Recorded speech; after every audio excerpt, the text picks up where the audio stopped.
afternoon. I'd like to welcome you to this afternoon's Humanities Forum event, our annual Lipitz lecture. And I just want to remind you that next week is our final Humanities Forum of the semester, and Dr. Joelle Beal will be giving a poetry reading here on the 7th floor, actually, next time. But same time, same place, a week from now, library, but 7th floor. And she's both a literary critic and a poet, so please join us for that. I'm not going to actually do the introductions other than to introduce the person that's going to do the introductions. So it is my pleasure to welcome our Dean of the College of Arts, Humanities, and Social Sciences, also a historian, and as you can tell today, historians seem to have the floor. So anyway, thank you.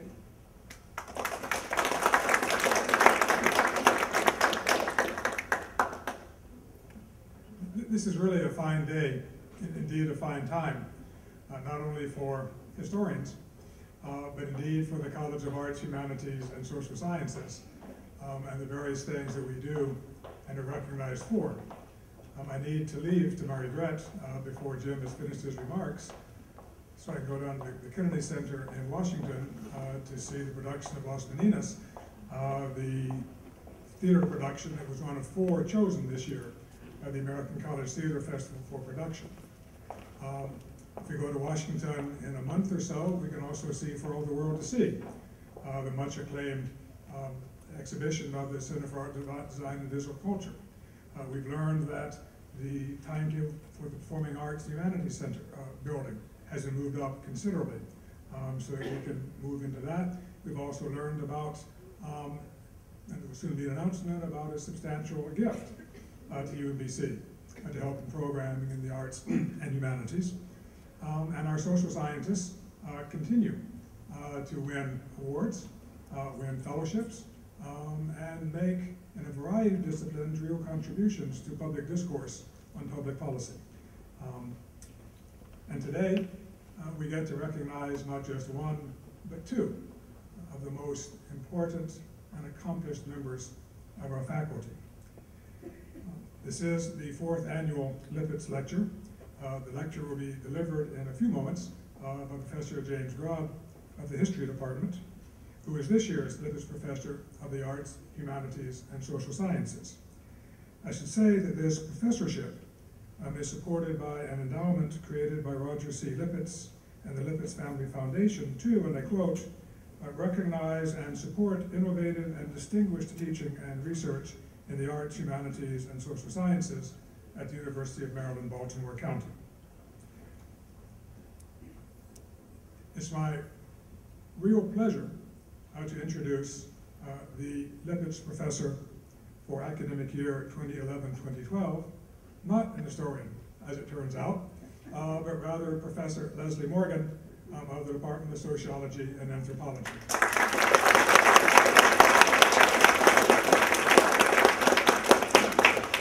She joins a short but growing list of distinguished faculty who have held this professorship. Professor Morgan is a scholar of aging who came to UMBC in 1979, the year she earned her PhD from the University of Southern California. She's author or co-author or editor of 6 books, one of them now in its 4th edition, of some 33 peer-reviewed articles, of 16 book chapters, and an impressive amount of funding from the National Institute of Aging. She's a fellow of the Gerontological Society of America, a charter fellow of the Association for Gerontology in Higher Education, and she has won, perhaps an award that I might have won, the W. Fred Cottrell Award for Lifetime Achievement in Aging. But this gives some idea of the kind of recognition Professor Morgan has received for her scholarship. Her professional service includes serving on the editorial boards of leading journals in her field, and her real leadership for a number of years now in developing the Gerontological Society of America. Her service at UMBC has included being co-director of the UMBC-UMB PhD program in gerontology. She's been chair of the Department of Sociology and Anthropology. She's been associate dean of the College of Arts and Sciences. She's been associate dean of the Erickson School. And she is as well a devoted and remarkable teacher and mentor who, among other distinctions, has received the Distinguished Faculty Mentor Award from the University of Maryland chapter of the Phi Beta Phi Honor Society. A distinguished scholar, a remarkable servant of the university, a terrific teacher. It's my pleasure, again, to announce that Professor Morgan will be the Lipitz Professor for the coming year.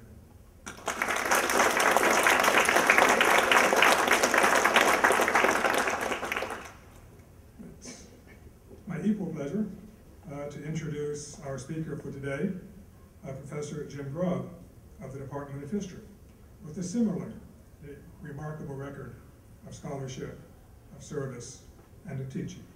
Jim came to UMBC in 1983 after earning his PhD at the University of Chicago. He's an historian of the Renaissance, especially the Italian Renaissance, author or editor of 7 books and 22 articles. His books include Provincial Families of the Renaissance, Private and Public Life in the Veneto, which was the winner of the 1997 Meraro Prize for the best work in Italian history, presented by the Society for Italian Historical Studies and the American Historical Association. His work has also been supported by a variety of grants and fellowships, including grants from the National Endowment for the Humanities and a Folger Library Major Fellowship. He too has held important and leading positions in a variety of professional organizations, and he was the UMBC Presidential Professor from 2004 to 2007. He's been Department Chair of the Academic Planning and Budget Committee, President of the Faculty Senate, and as I know from my own days on the 7th floor of the administration building and since, an absolutely tireless and committed teacher, mentor, advisor who has given to the department in ways that I think no one else has. It is my real pleasure then to have Jim Grubb come up to talk about the historians, citizens of the world, and archive maps. Jim?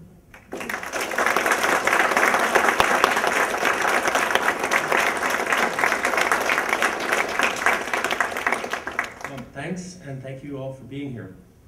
I'm deeply honored to have received the Lipitz professorship, the more so because I hold the UMBC faculty in extraordinarily high regard, and I know that there are many equally deserving of the award.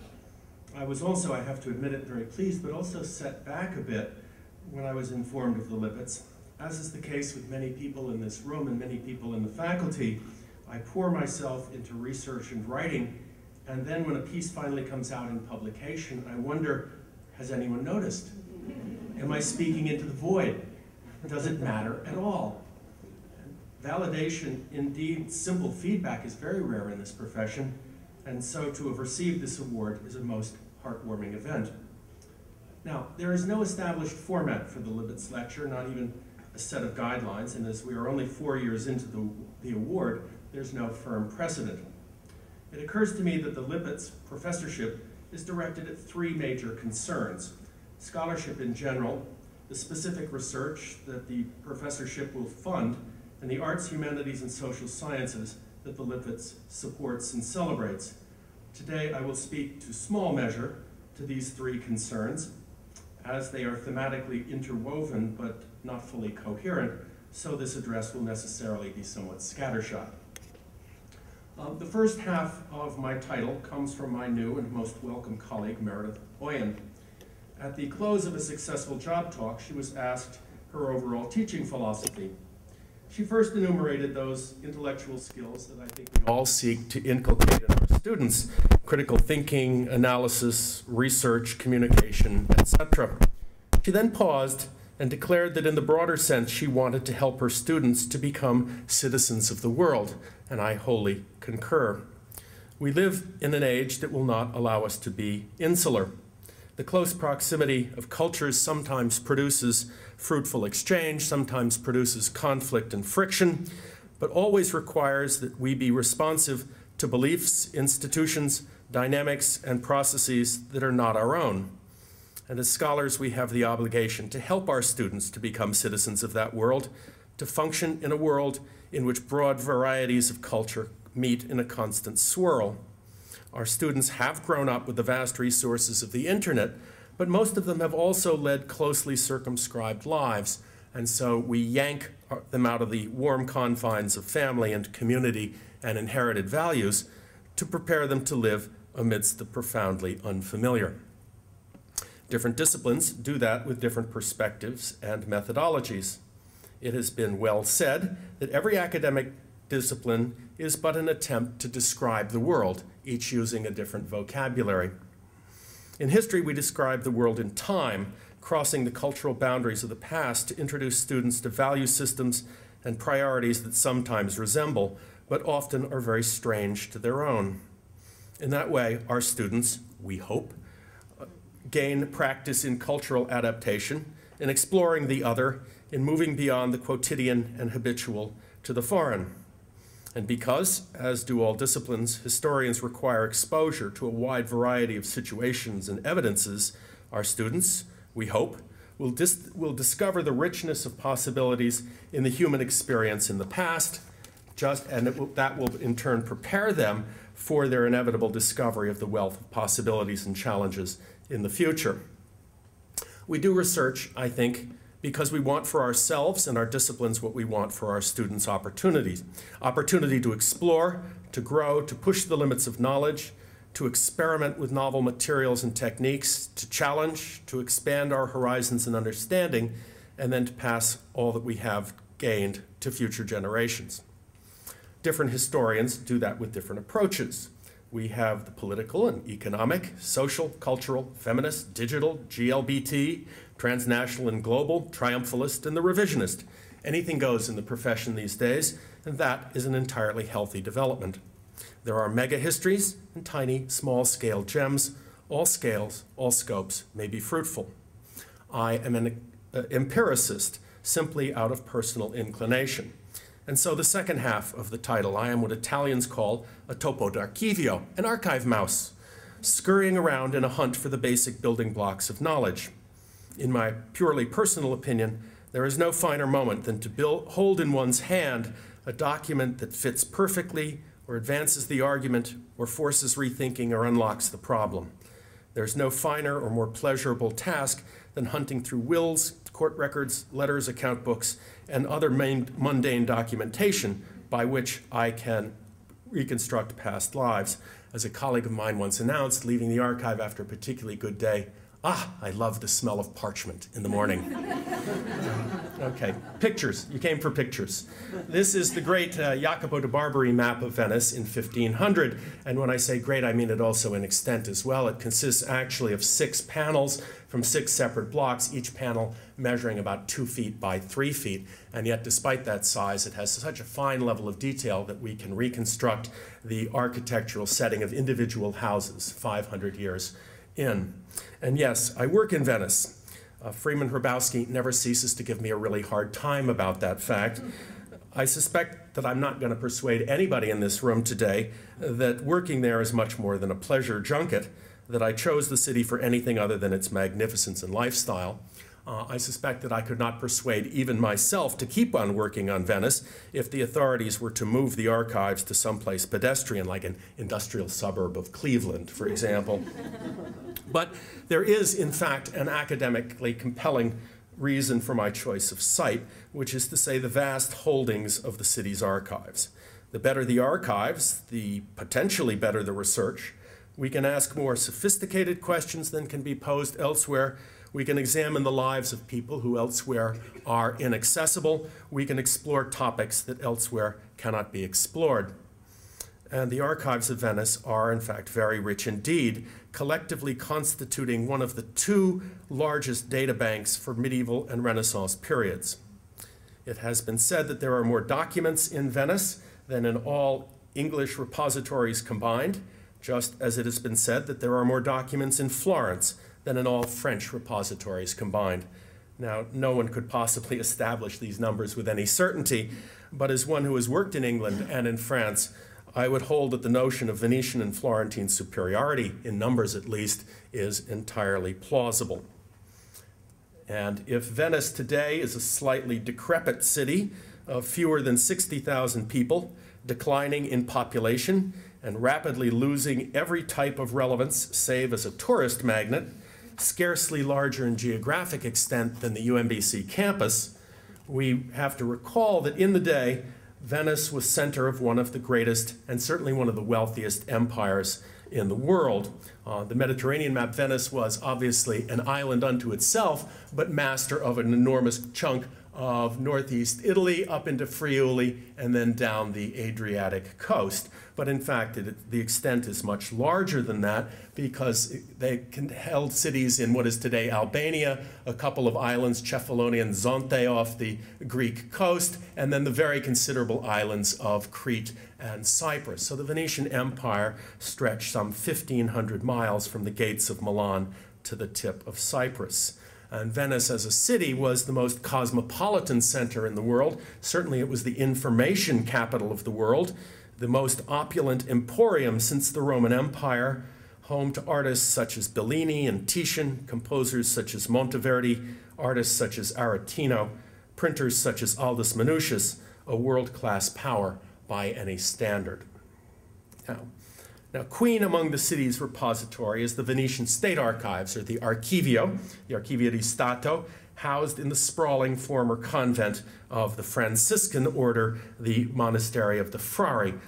The church itself is still very much in function, houses not only liturgical services, but a great array of concerts, wonderful pipe organ. It's got one of the great art collections of all time, 2 Titians of Bellini, and many other fine works as well. So the church is still very much as it was, but the monastery extends through the bank of the first cloister here, the bank of the second cloister here, the bank of the third cloister. As you know, most monasteries get 1 cloister, but the Frari had 3, home to some 500 monks at its height, suppressed under Napoleon and mercifully now reconstituted as the state archives. Entrance down here in the little square down here, a very modest little entrance, just says Archivio di Stato. I've often thought it should say instead something along the lines of abandon hope, all ye who enter here. Archivio di Stato, but certainly giving no hint of the riches that lie within. And this is the reading room, which is the former refectory, the former monks' dining hall, where the 500 monks ate their daily meals in silence. Now a reading room, which I think is kind of an appropriate sort of setting for us all. The problem being, of course, is that it cannot be air-conditioned, and we're not allowed to use fans. So August is not an easy month. This is, of course, the inner sanctum. This is the Holy of Holies. This is the stacks, where we are not allowed. Now, by a rough count, for the period before 1797, the Archivio houses some 78 kilometers of shelves. Here they're 8 deep, but some cases they are 10 deep, holding some 285,000 individual parchments and volumes of parchments, some 400,000 volumes of paper documents, and some 39,000 maps. I note that these numbers come not from the Frari staff, but from a UNESCO study group. No one at the Frari would be rash enough to attempt a census. And the State Archives, I need to point out, is only one of many possible repositories. There's also the Marciana. Those of you who know it, this is just off Piazza San Marco, this is a state library, the Marciana is. It's also, by the way, the oldest public library in the world. There's also a rich municipal library that isn't very photographable. And then there is the Library of the Patriarch, which holds all the ecclesiastical records. But of course, times being what they are, that would mean all the records on things like baptisms and marriage and an awful lot of demographic data. The Patriarchale is right behind here, which is a very unfortunate fact. This is, of course, the famous Bridge of Sighs, and it connects the courtrooms rather, on the left to the prisons on the right, obviously all too often a one-way journey.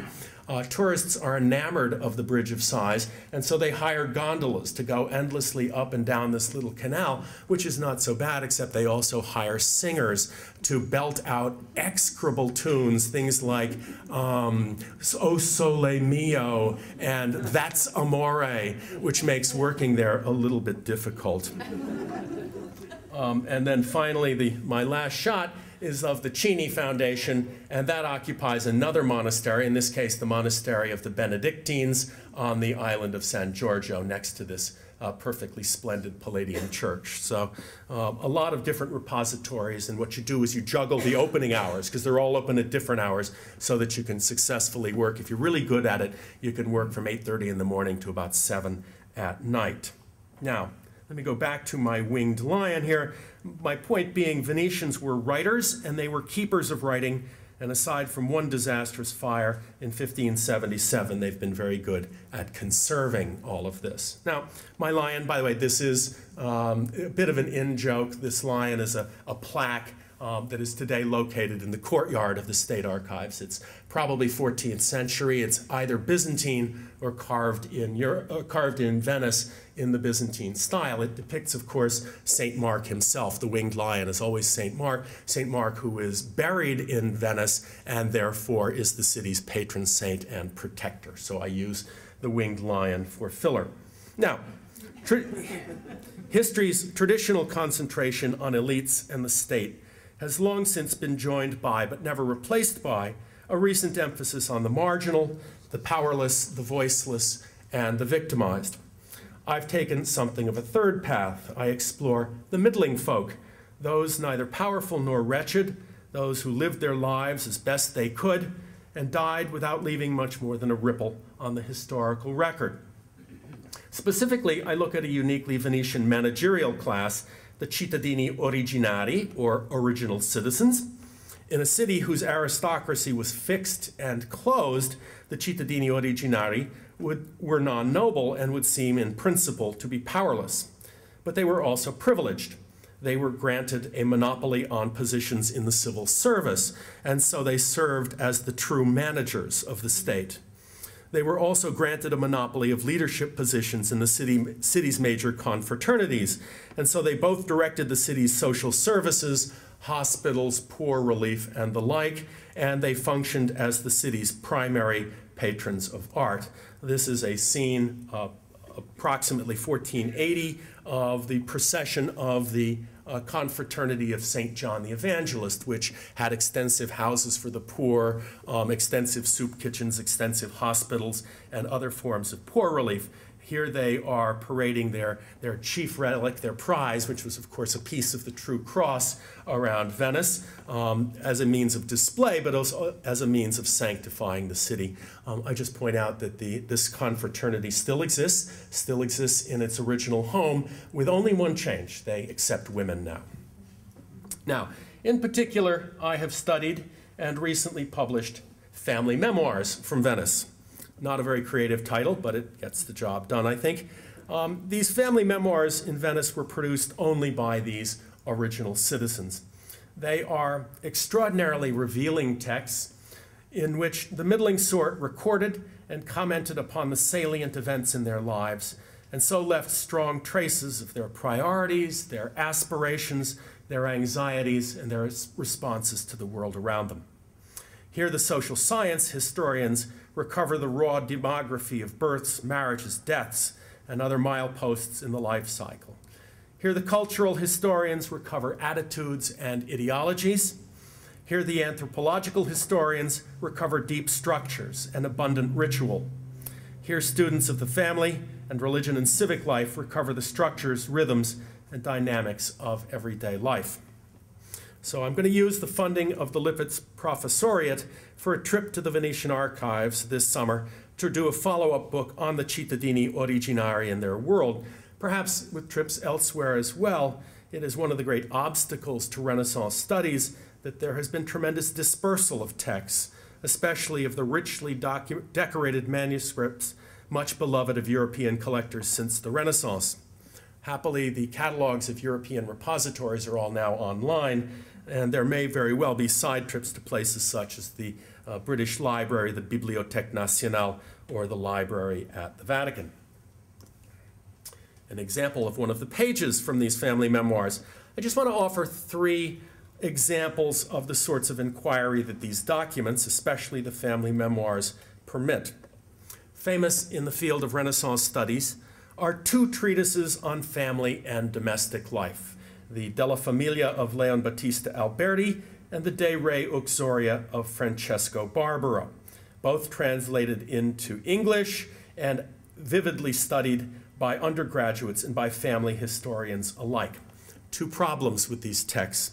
Neither author actually married, and neither author actually lived in a conventional household. So what are we to make of the works of these sheer theoreticians? They were also, by the way, largely stuffed with the maxim of Roman authors. Are they, in fact, speaking of their own times at all?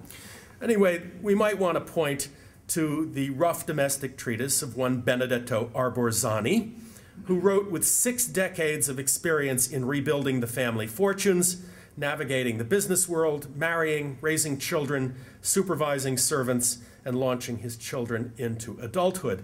His is a treatise built from reality, not from other treatises. This is the page showing the family tomb. If you look really carefully, you can get a view of the really terrible, terrible handwriting, which is characteristic of a barely literate man.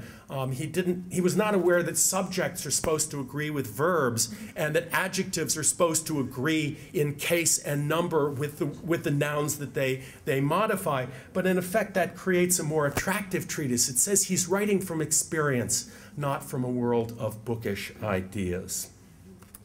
So that's his tomb.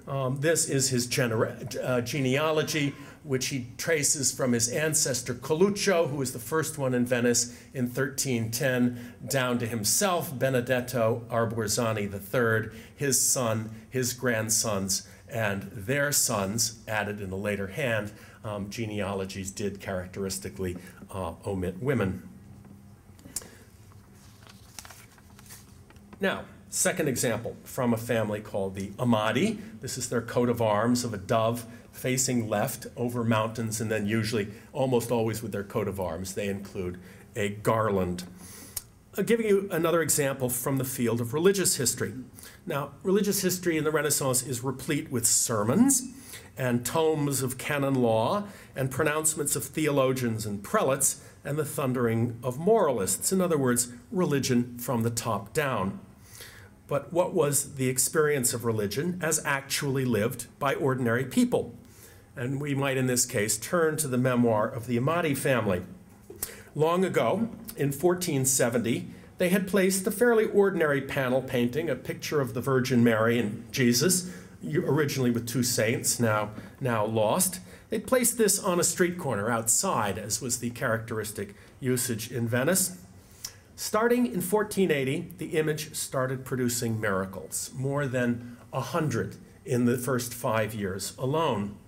Prayer before the image, or even thinking about the image long distance, revived the drowned, saved sailors in storms, protected women under attack, cured the hopelessly ill, broke the prisoners' chains, and healed the broken.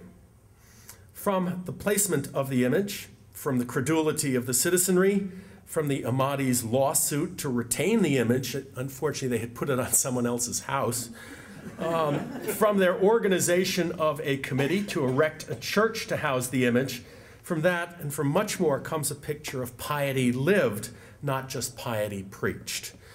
This is the church that they eventually helped build, the Church of the Miracoli, known to Venetians today as the Jewel Box. It's built entirely of richly grained marble and other semi-precious metals. We might make jewelry out of it. They put huge slabs of it into the wall. An utterly delightful, delightful little church built in 1480s onward. The interior also faced richly with extraordinarily lavish stonework. You can still see, by the way, on the high altar, the image is still there. The image is not regarded as holy anymore, or certainly it's not regarded as miraculous, but it is regarded as lucky. And this is where the Venetians like to go to get married. But before the church was built, the Amati did something which I find kind of curious and interesting in an anthropological sense. They had a medal built, created, 4 medals in fact, and on the first side is the image of the patriarch at the time, one Anzolo Amati, and on the reverse is the familiar coat of arms, the bird on the mountain surrounded by the garland. And on each corner of the church, as the foundation was being laid, they placed this medal and then the church was built up over it. I've often thought it was a gesture as though they're maintaining family protection or some sort of family patronage over a cult that had passed beyond their own immediate hands. Third example is from the Freschi family. For complicated technical reasons, we know fairly little about Venetian demography, especially on the micro level. What proportion of men and women married?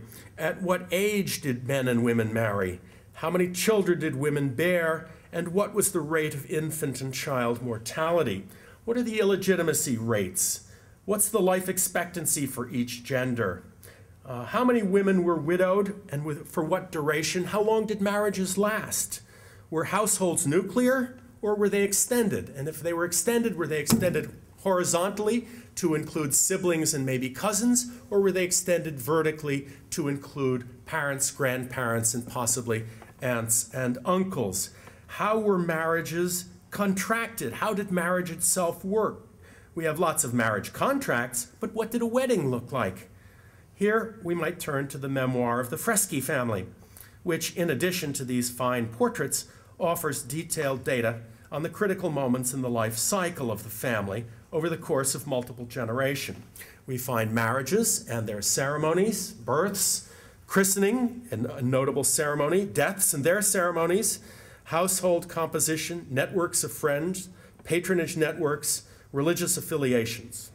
From the carefully nuanced words, we may even get a glimpse of their emotional world. The Freschi, I couldn't help including 4 of them. These are Freschi, presumably on their marriage days. This Thomas Freschi was actually married twice. Unfortunately, we don't know the last names of his wives. I would point to particularly Elisabetta on the right, who I'm quite convinced is illegal. Meaning her clothing is illegal. As you probably know, most of European cities had what were called sumptuary laws that tried to restrict women's display of luxuries, and they limited the length of train, the lengths of sleeves, the types of materials, the types of jewels, and all of this. Now, these laws, we know, were constantly reenacted, which means, of course, they were consistent failures. Women persisted in wearing this. And this becomes, I think, kind of something that the wealthy can do. They can pay the fine, well, they can pay for the original dress, but that they can pay for the fine. And in fact, there is a Venetian term, pagar le pompe, which means to pay what is in effect a luxury tax. They do it because they can, and it's yet another marker of social superiority. They honored, by the way, their daughters as well as their sons. This is daughter Beatrice Freschi and her husband Pietro Baffo. And then one of my favorites, Elisabetta Pencina. The men dress quite plainly, but the women, this is a magnificent full-length gown of embroidered velvet embroidered with gold thread, and then, of course, a hairdo, as only the Renaissance could do big hair. So, this is the Freschi. Let me go back to the lion and go back to some slightly different considerations. Enough, I would say, of my scholarly orientation in the humanities. I would argue nothing much that could not be matched by many people in this room and by many people in the UMBC faculty. In my remaining minutes, I suppose it is incumbent on the Lipitz professor to comment on the current state of the arts, humanities, and social sciences in academia. Let me say at the outset that I do not claim any special insights here, and I cannot offer any solutions to the present malaise.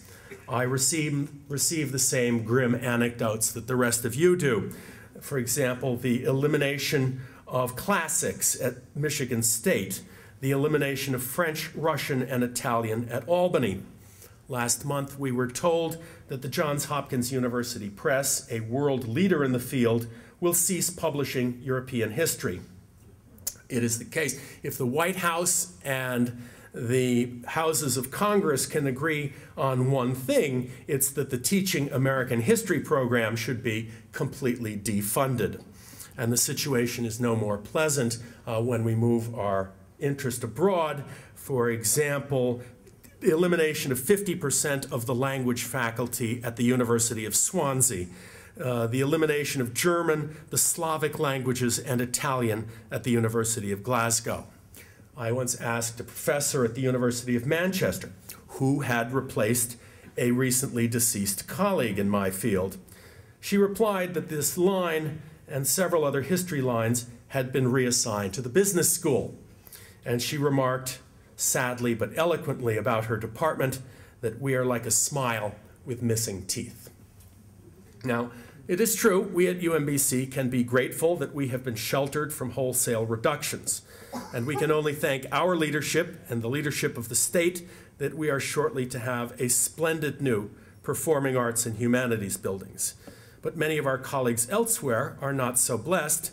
And even here, my own department has slipped from a high point of 19 regular faculty 3 decades ago to, between attrition and course releases, a present strength of 14.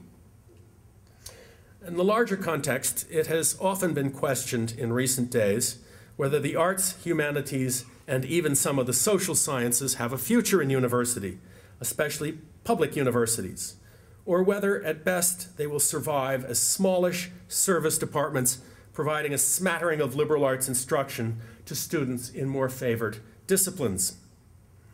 We might, along with Stanley Fish, wonder how to justify to the public why we tax the citizenry to support professors of Byzantine art history, or the economies of former Soviet republics, or political parties in Uruguay, or dance, or Renaissance Venice, for that matter. I have strong convictions here, but I have no convincing answer to public skepticism.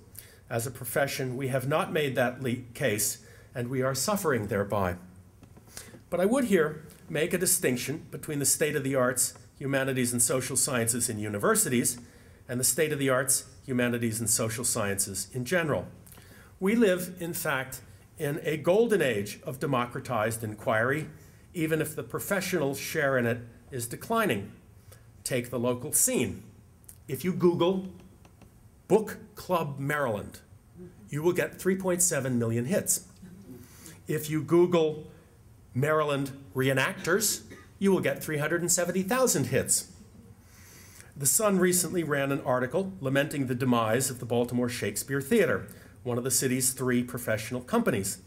But in fact, Baltimore is now home to myriad semi-professional and amateur troupes, most of them created or resident in the past few years.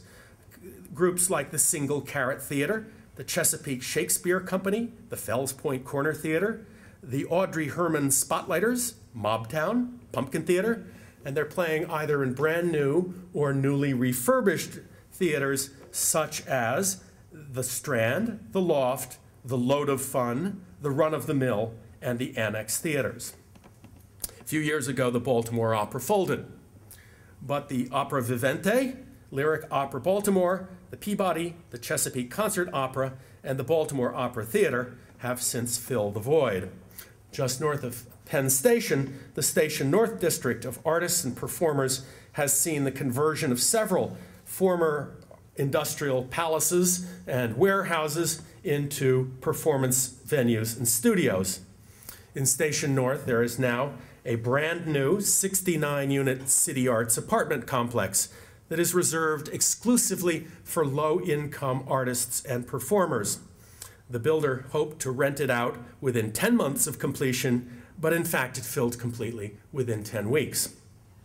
On the larger scale, let us not even begin with the internet, where millions upon millions of websites and blogs offer us their insights and opinions on every conceivable facet of the arts, humanities, and social sciences. Sure, a lot of it is dreck and does not meet our professional standards, but that doesn't matter. They don't care. And none of the carping of professionals is going to stop them for a nanosecond. To take a local example, the burgeoning Renaissance Festival has been a huge success of late, several times outgrowing its space and extending its schedule. But its directors have felt neither the need nor the inclination to consult me or Amy Freud on issues of authenticity. We are not, I would argue that we are not the gatekeepers anymore, except among ourselves. And much of that is the fault of the academic professions themselves, which have not kept the public's ear. We may regret what is happening, we may work as hard as possible to delay or even arrest the slump in academe, but it is happening, and it looks inexorable. The only variable is whether it happens to a greater or lesser extent. Fact is, the democratization of the arts and humanities has marginalized universities' contributions. Now, to be sure, in many instances, entrepreneurial spirit and creativity have stemmed the tide. I might point to the impressive project that my colleague Ann Rubin has undertaken along with the Imaging Research Center on Sherman's March and its commemoration. There are indeed areas where fruitful partnerships between academic and external institutions have brought tremendous benefits to both sides. The field of public history is a fine example. So we all need to be looking for entrepreneurial opportunities and partnerships. But many sectors, try though they might, will never find either funding or a mass audience. Are they to be left to extinction? Will the present utilitarianism and demand for immediate relevance that guide academic policymaking doom less favored disciplines to a Darwinian struggle for survival? Here I'm struck by an insight offered by my friend Charlie Duff, who is also my source for information on Baltimore theater and Station North. From at least the Renaissance to at least the end of the 19th century, Europeans and Americans constantly looked back, often far back, to what they regarded as better cultures. Feeling inadequate, they looked to the deep past for more just polities, more profound thought, more moving literature, more equitable laws, more noble heroes, more powerful art, more devout religious, more wise leaders, more discerning and eloquent philosophers and poets and playwrights. The deep past provided an infinite fund of exemplars for Americans and Europeans to imitate, and hence the past was of crucial importance and evident utility. But he and I think that the 21st century society has largely lost the sense that it is inferior to bygone historical groups, that we are in a unique cultural moment in no longer feeling a compelling need to absorb and imitate the lessons of the deep past. Not that appreciation for the heritage of the past has in any way waned, far from it. But the driving need for the deep past as necessary source for progress is much diminished. The past may be fun, but it's not vital, and there may no longer be a need to keep it at the center of the curriculum. So if people today visit the past and its heritage, it's for purely recreational value. Certainly there is no need to spend the effort to professionalize. For most people, Wikipedia is quite sufficient. And the Renaissance Festival, and of course HBO, are good enough. And there's a good deal of that spirit within academia as well, as the demand for relevance and economic growth trump the bygone need for the deep past. Even in my own department, when our medievalist retired, there was very serious question and discussion of whether we really needed a straight-up replacement or whether we should search for someone in a more contemporary discipline. A former colleague once remarked with an entirely straight face, he was dead serious in this, that since history exists simply to introduce the present, there is no need to go back before about 1870. Now, for those of us in academe who do value and practice the arts, humanities, and social sciences, I might offer a historic note. Our disciplines were not born in universities and were not present in the early universities. The Studia Humanitatis, encompassing fields like language, literature, history, politics, the classics, the arts, philosophy, linguistics, all arose in that long ago Renaissance outside universities. Petrarch, one of the first and greatest of us all, was only able to begin his serious studies when his parents died, and he felt freed to quit law school and never went back to university again. We were not at the table at the beginning, and there is no guarantee that we will be at the table in the future. Those who decry the rise of the vocational element in higher education at the expense of the traditional liberal arts also need to remind themselves that the first universities were pretty much vocational, with emphases on theology, law, and medicine. Indeed, the humanities came rather late to the university curriculum. The social sciences and most of the performing and fine arts arrived in universities only a short time ago, a century ago, but not more. Of course, many of the disciplines that are now overshadowing the arts, humanities, and social sciences are newer still. But the point is that adjustment and reordering of priorities is a constant in the university world. We are not losing an ancient central position. We are slipping from a position that we did not originally have and that has always, in fact, been in flux. The curriculum has never been static. I doubt that's much consolation, but I think it's certainly true. One last image. I also do not wish to overstate the situation. Decline is not destruction, and the wheel of fortune, another good Renaissance trope, swings up after it swings down. Our professions will survive in some form, altered, perhaps barely recognizable to present practitioners, but in some form that is true to our guiding spirit. And I would close with the sensible, cautiously optimistic words of Gladys Kriebel-Delmas, who established the eponymous foundation that is but one of 3 in the United States that is dedicated solely to support of the arts and the humanities. As Gladys put it in 1976 when she established her foundation, times change, and I do not wish to predict or define future priorities. The sole guide I would leave you is this. Western societies produced a flowering of human values and enduring beauty. I hope they will not be entirely lost in the new societies whose shape we cannot know. Let us try to preserve the best and encourage the shoots of the new to grow in a direction that will not entirely distort the old. Thanks.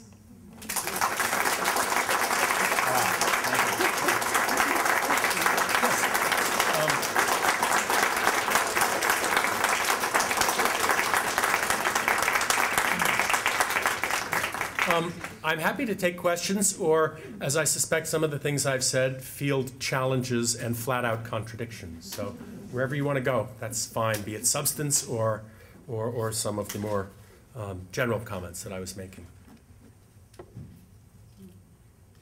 I have silenced the crowd. I know these people. That's saying something. Yes? Apart with the new studies, which you mentioned don't ask you for help with the Renaissance fairs and HBO and such, wouldn't it be wise to work with them, or do they not seek us? I would love to work with them, and certainly, I mean, there is some of that work. For example, there's a wonderful theater production in a disused Anne Arundel County School, a very nice theater production of A Man for All Seasons. And I worked with them in kind of conceptualizing that, and then we had a lovely discussion afterwards about the meaning of the life of Sir Thomas More and Henry VIII's persecution and things like that. And I think there is a fair amount of collaboration, and certainly in the field of public history, there's a growing amount. But I think there's an awful lot out there where people are kind of going their own. I grab a lot of images off the internet. I grab all my images off the internet. And I've taken lately to dropping back and seeing where those images are from. And they're from largely sort of blogs or Bob and Betty's trip to Europe or something like that, which are, people feel very free not to be professional. And I would love to work with anybody who would love to work with me. But an awful lot of people, I think, are just out there enjoying it and to a large degree winging it. I mean, there certainly is a gray area of collaboration. And I think many of these collaborations are getting much, much better as they get professional advice. But at the same time, I would be willing to bet the vast majority of the bloggers are simply self-motivated and self-directed. And when you read their biographies, because some blogs do put biographies, they're not, shall we say, up to date. They are... I mean, for Venice, they will invariably cite, for example, John Julius Norwich's History of Venice, which is, by the way, a lovely, lovely book. But John Julius Norwich is not a historian. He writes very general history, and the book is about 30 years old and has been superseded by a great deal of specialist lore. But that's not what they're chasing down. I have never seen my own work cited in a blog, and I suspect that's the rule rather than the norm. So collaboration is wonderful. Would that we could all do it, but it takes both sides, I think, to meet in the middle. Yes? Could you talk about what you think the historian's obligation is to make things accessible? Well, actually, the historians, yes, do have the obligation to make accessible, and I suppose that's what our books and our articles and our monographs do. What I think is happening now is that increasingly the historian is being bypassed, and these repositories are making their works directly accessible. The Venetian State Archives, for example, has an extraordinary amount of its documentation just simply online. They have simply scanned these images and posted them. And so the historian's former task of going into the archives, uncovering, transcribing, translating, and then integrating into secondary literature is to some degree being outflanked. And I think particularly, for example, in the case of English repositories, which people, the mass public, can read those, there's an extraordinary kind of bypassing of history, which I think is terrific. It means that we can sit here in our own offices and do a tremendous amount of legwork without having to go and spend vast quantities of money on these research trips, money which is not often there. But certainly historians, I mean, that is the mission, is to bring this out to the general public and to try to be, wherever possible, tireless ambassadors of our professions. And I will give general talks whenever I can, and I will work with local theater companies whenever they'd like to have me. But there's a kind of tension in there. One is the obligation to the general public, but the other is also the demands of a highly specialized craft. Historians also write for each other, and so there's a kind of dual call on our time and a dual call on our energies. And I have to say, there's a question as to whether the public is terribly interested in the work of the professionals. That's why Wikipedia exists, because the general public is perfectly content with not having to root through what are often fairly complicated academic dissertations. So I think it is the historian's obligation, but once again, it sort of takes two to meet in the middle, and I think the historians would like to reach out, but I'm not sure the general public is much interested always in what the professionals have to say. And I'm afraid that's, I think, the situation, that's, or at least how I read it. Yes? During the meeting of the History Council of Majors today, there was the question amongst those that have already graduated, those that are about to graduate from the department, about the inevitable question that you get asked as a history degree holder by coworkers or non-history people about what can you do with the major? What do you do with the major? What would you advise that answer to be? I actually do have a pat answer to that. I was chair of the department, and I got a printout of all of the UMBC alums, and many of them listed their business addresses, so you got at least an approximate idea of what sort of profession they were in. And I looked over it for about 3 hours, and I was trying to find patterns. What do historians do? And this is true, by the way, of all liberal arts disciplines, and I would argue it's very true of the sciences as well. My favorite biology graduate is the one that I buy fish from. The answer is that I found no discernible pattern. But what that proved to me, and it did prove something I think profound, which is that the liberal arts ideal that we all preach, I think, has validity, that we are training people intellectually, we are training them academically, but we are giving them a skill set that can be applied broadly. Historians become lawyers, they become government workers, they become software engineers, a surprising number became pediatricians, they work in IT. Most of the art historians that I went to graduate school with became bankers. That this is a skill set. It's a skill set of communication and analysis and critical thinking that can be deployed in any sort of profession. It is neither limiting nor is it specifying. And so I think that whether we explicitly hold it or not, that liberal arts viewpoint is highly, highly successful. That we do not have a norm. And in fact, one of my favorite activities is when our graduates come back to see the sheer variety of professions that they have ended up in, often miles and miles away from history, but that they invariably say that they feel that their academic training has prepared them. I mean, this is a question that graduates pose because it's a cliff that they're facing. This is also a question that I see posed constantly by students who want to change their majors. And they're not asking me for themselves, you realize. They're asking me because they're going to have something convincing to tell their parents. that they're moving from a vocational major into a decidedly non-vocational one. And what you say is, and I used to have a chart, and I'm sorry I lost it. It was worth its weight in gold. I'd give anything to have it back. It was salary differentials between liberal arts graduates and more technical graduates. And the salary differentials at graduation are enormous in favor of the technical people. But the curve crosses 15 years on. And in fact, in the long run, the liberal arts types end up doing rather better. The two that I point to is Steve Case, who founded AOL, and Mayo Shattuck, who is head of Constellation Energy. Both of them are political science graduates, and neither one knows anything about technical disciplines. But they obviously could apply what they did know and what they were good at to quite diverse fields. So I think we can not have to back down on the old liberal arts standard. I think we can still keep beating that drum because there's just so much anecdotal evidence that confirms it on a daily basis. And you know, my argument is, look, people today are going to work until they're 65, although it's looking like they may be working until they are 70 and well beyond. That's going to be a career of approximately 45 years or more. Does it matter whether the first 5 years are spent, in effect, kind of floundering? Liberal arts people do end up where they are going to end up. Another little anecdote, I went to my 5-year reunion from college and nobody had the slightest clue what they were doing. I went to my 10-year reunion and everybody was well placed where they ended up. I don't think there's any particularly reassuring answer either for graduating seniors or for parents, nervous parents who are primarily nervous. Of course, the kids are going to move in with them.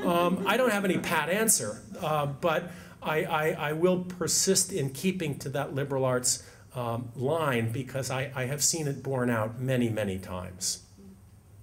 Yes, question? I'm curious if you've seen the role or relevance of the archives that you've worked in Venice change throughout your time working there, and in an age of increased digital democratization, how do you foresee the job duties of the historian as changing?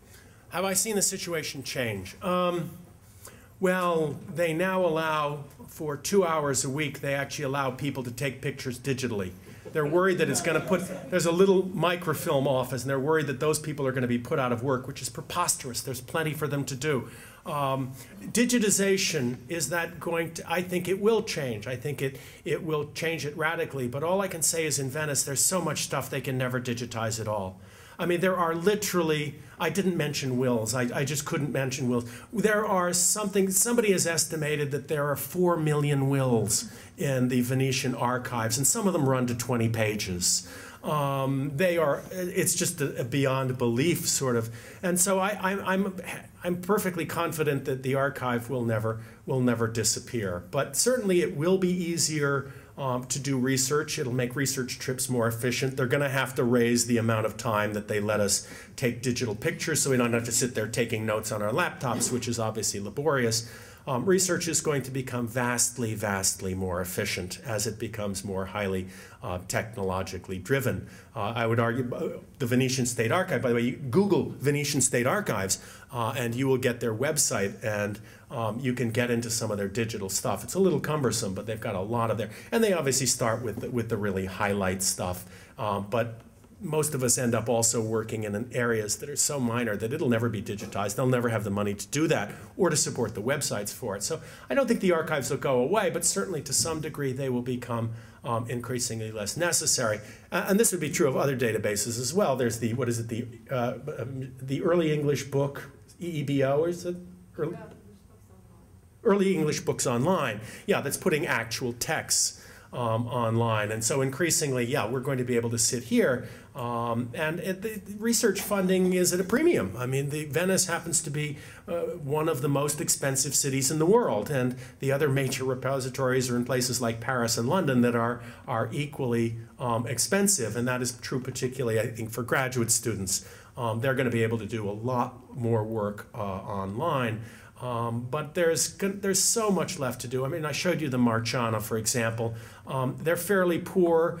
There's an American group that gives them a little bit of money, the American Friends of the Marchana Library, but was only able to give them $14,000 to digitize not their collection, but to digitize their finding aids. So now we at least know what's there, but you still have to go over and find out what it is. So I don't think the archives are by any means going to go away. They will become more technological, and I just think that's great for everyone. But by the way, I also need to point out these archives are not complete in the sense that they still have enormous collections that have never been cataloged. There's stuff in there that we don't even know what it is. And I ask for it blindly and get all sorts of bizarre things, relevant or not. But the Venetian archives are even less, they're less than half cataloged. So even the rapid march of digitization is not going to be able to keep up with the resources. So it'll change. I think research will become a lot more hybrid. And that'll certainly be the case, and that's in everybody's good interest. So this is one area technology has done wonderful, wonderful things for us, and will do even better things for us, I think, in the future. So, Ms. McFarland. There's a lot of feminist scholars who write their books and write the work they do in more like everyday language. Do you think if historians did that as well, more people would be interested in the work we do? Well, I didn't want to get into the area in which the learned professions have to some degree brought this situation on themselves. No, you are absolutely right. The writing of history in highly arcane, specialized jargon, impenetrable prose, laden with the most opaque mutterings of, well, I won't mention French philosophers, but I mean, prose that the general public takes one look at and flees from. That is a sort of the deliberate creation of an arcane language known only to insiders. That has, I think, done a very poor disservice to the profession. And I recently sort of exploded in a thesis defense, and sort of the minute I saw the word hegemonic, I knew that sentence was going down a bad path. And I think that those subdisciplines which do try to write in kind of everyday prose for an everyday audience, I think that is a noble venture. In fact, anything that can take historians and other practitioners in the humanities and the arts and the social sciences, anything that can take them out into an area where the public has accessibility, that is to be praised. I've even thought that what my next project ought to be is a translation of those family memoirs. They're wonderfully vivid documents. They read like, you feel like you're snooping on somebody's diary, which is really what you are. We're not supposed to be reading them, and we're just lucky to have them. Just to translate them and put them out in an edition. There is an edition of family memoirs, and it's still in print 35 years after it was published. So there's a market for this, and the more that we do to bring it out. I do think that runs up against, I'm sorry to say this, but I think that runs up against graduate school culture. And I'm afraid graduate school culture has gotten more and more arcane and hermetically sealed. The graduate school papers I heard at our most recent conference were lovely, learned papers, but they could not be understood by anyone who had not been in graduate school for at least 7 years. And I think that does our profession a very great disservice, and has, if academia has turned its back on the public, I think the public is just kind of returning the favor. And academia has not made it very attractive for the public to want to participate. So yes, I think you are onto something. David, Mitch. So given these remarks, what is your take on the recent Virginia history textbook controversy? Ooh. It's written in plain English. Well, at least you asked me about the Virginia textbook controversy and not the Kansas textbook controversy. Oh boy, this is the contested terrain, is it not? Is textbooks, and who controls textbooks, and therefore who controls access to our schools. I wouldn't comment on that one specifically because I've just read about it sporadically, and each time I do, it's sort of with a sinking feeling, but then I sort of lose track of the stakes. But this is going to be the contested terrain, and I mean, this is the same terrain as the Enola Gay affair and a lot of sort of things. Who controls access to the young? And this is, by the way, going to be an issue in universities as well, as lots of groups are pushing back against what they perceive as a bias in teaching at the university level and saying, you know, these are public universities, why should the taxpayer be funding these particular agendas? And all I can say is this is terrain that is not going to go away. This is terrain that is going to be more acute. And if the professionals don't have good answers for that, then the professional's going to be beaten with the stick of public opinion, I think. I mean, that's not a particularly good answer, but it's sort of like whack-a-mole, to be honest. One of these controversies comes up and is settled, and then another one comes up somewhere else. And sets off all sorts. And it's going to be contested in the public schools, it's going to be contested K-12, it's going to be contested in the public universities. And already the Chronicle has gotten lots of stories of groups challenging this sort of thing in higher education. So I think it's just something in the landscape we're going to have to get used to. I do hope it helps us refine our arguments. And again, I think the historical profession often is not, well, not all of the professions really haven't made their case. They've just simply presupposed we're the knowledge guys, we dress in the funny hats for graduation, therefore we have to be the gatekeepers. And I see an increasing intolerance of that in the larger society, and we better have more convincing answers than we do it because we have PhDs and you don't. So I'm looking to see this sort of thing multiply. It might stimulate the profession to better articulate its position. And work with the public, hopefully, on these central issues. But I don't think it's going to die down. It's going to be a permanent part of the profession and just simply part of the new world order that we're going to have to get used to. So it's a little bit fuzzy. I don't know the Virginia case all that well, but I followed other cases, and they all have remarkably similar trajectories. And the constant in them is that they never really die out. So. Other questions? Professor Ritchell. Surely there is something that the academia brings to the table that's in some ways more worthy in terms of critical thought and in terms of knowledge and in terms of the peer review and the sophistication of the judgments that peer review applies to our work that separates it from, let's say, the Wikipedia. I mean, it turns out that Wikipedia actually employs panels of experts that check many of the more key entries in Wikipedia, and then it's a bit of a sham to imagine that in fact, or in fact that a sham that they project to the public, that the public is in fact creating Wikipedia. There are in fact checks, and there is expert review built into Wikipedia. So what is it that academics have to contribute in that sense? Do we in fact have a superior claim to some sort of set of skills that perhaps we could teach others and that others would benefit from applying themselves? Well, I think so, and you think so, and we all went to graduate schools, and we went through graduate schools, and so we have to think that there's that commitment. I just think that it's a commitment that doesn't automatically open doors anymore, and I think a lot of the public is quite ready to ignore it. And is quite ready to kind of make it up according to their own standards, cobbling together Wikipedia, which, by the way, I like and use all the time. I will not diss Wikipedia. But people cobbling it together from sources that I would find inadequate or grossly outdated or rather simplistic. And they seem to find that enough. And the fact that I believe that we have a special claim, that there is such a thing as expertise, I think that's right. But again, the many, many blogs that I've been reading do not share that, and do not share that claim. And I guess the point is we might be able to make the claim, but I think we're going to have to convince people that it's valid. I think for an awfully long time, academia has simply taken itself for granted that we are the gatekeepers of knowledge. And I think increasingly people are saying, well, why bother? Why bother to go through all the motions? Why bother to hunt down my books and your books and all of our articles?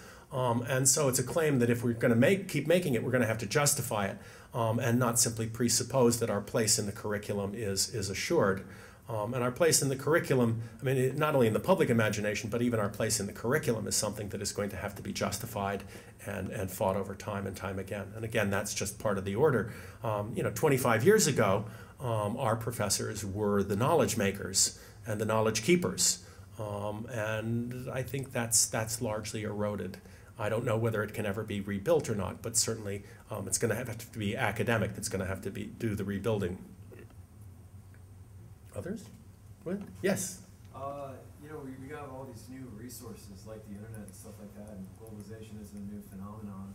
It's just becoming more apparent now. So do you think maybe, you know, the interest is out there and it's really mostly a question of fundraising?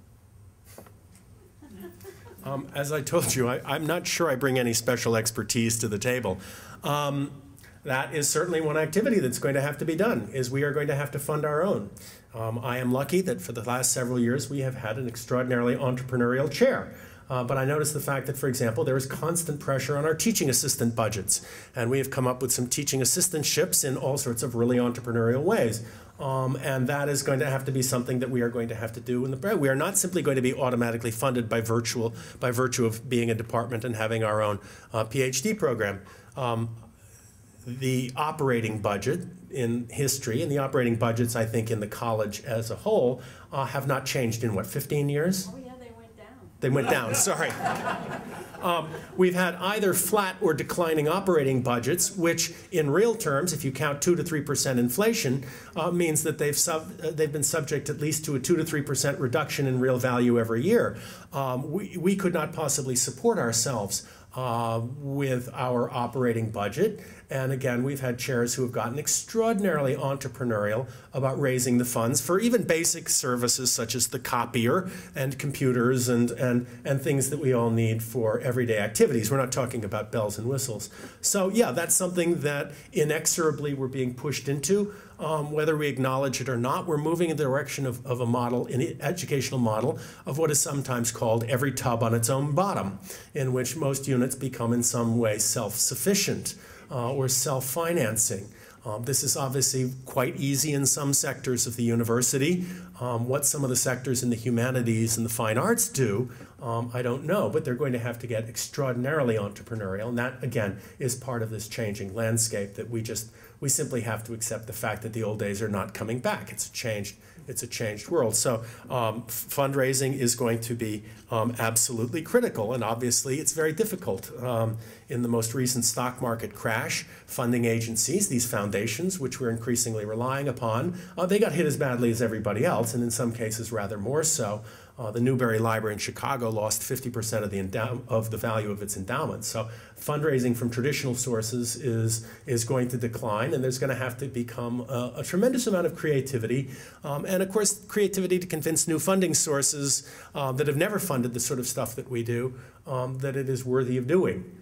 They are, and I think correctly, they are somewhat skeptical about this. But yes, that's part of the order of justification of our existence, and that's simply, I would say, going to occupy an increasing share of professionals' time in the future. That the old idyllic existence of teach a few courses, do a lot of research, is now there's going to have to be a kind of third rail to that, which is justifying one's existence to the public and finding ways of supporting it, because it's not going to come from the universities, and it's not going to come from a lot of the traditional funding sources. I mean, we've all gone through the battle. We go through this every time around. What's going to happen to the National Endowment for the Arts? What's going to happen to the National Endowment for the Humanities?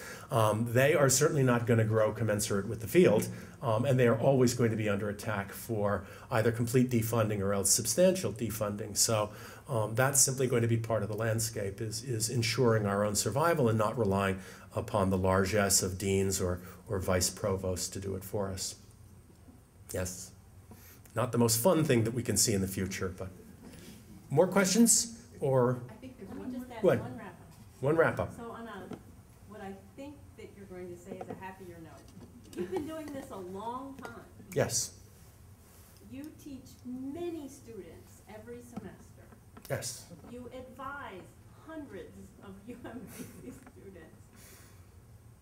Why? It's a battle that you've acknowledged that we have to fight to say why it's important. Your field is not a field that the general public would probably embrace, but your classes are full, the students love you. What do you do this for? Well, You know, I have to say it really is a crapshoot, because one goes to undergraduate and one loves undergraduate, and then you make the plunge and you say, okay, I want to be on the other side of the podium, and I want to be the one dishing it out. And an awful lot of people go to graduate school and in fact discover that they don't like that.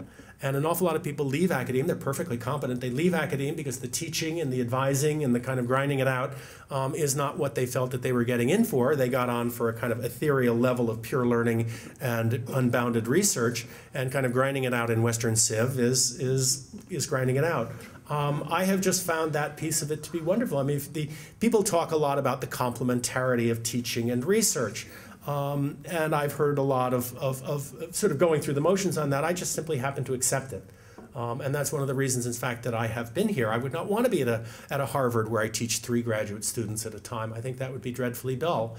And not to have undergraduates, not to have to articulate that vision. Because, you know, when I walk into my Renaissance history class, I've got to sell that to them.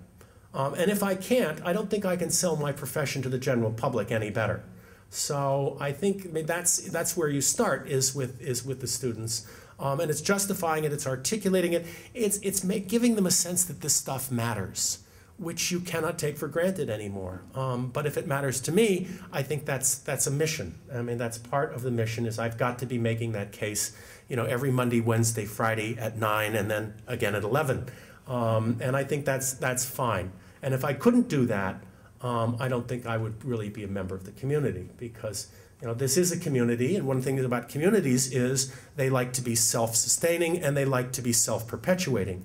And if we do lose the general public, starting with our own students, I don't think we've been very good citizens in the community. So I got into it and I got lucky because I ended up liking it.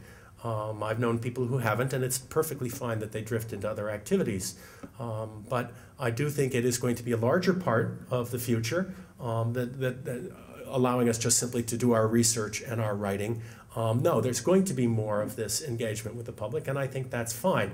The rules of the community have changed, and if we don't change along with them, then yes, we do face extinction. So we are, I think, simply adapting to an ever-changing landscape. And if it weren't an ever-changing landscape, it would be kind of dull. So we're going to have to reinvent ourselves. But if we don't reinvent ourselves constantly, then we stagnate. And I don't think any of us would want to see that. So I'm rather more hopeful. I mean, that's why I ended with the lovely Gladys Kriebel-Delmas, who I knew, by the way. 1 degree of separation here from Gladys Kriebel-Delmas. Anyway, if there are no other questions, we have a smallish reception that we would invite you to. It's not that small. It has good food. Well, I mean, it's not some of the kind of orgiastic ones. You see, we are being restrained. Restrained with the public money is what I'm trying to convince you.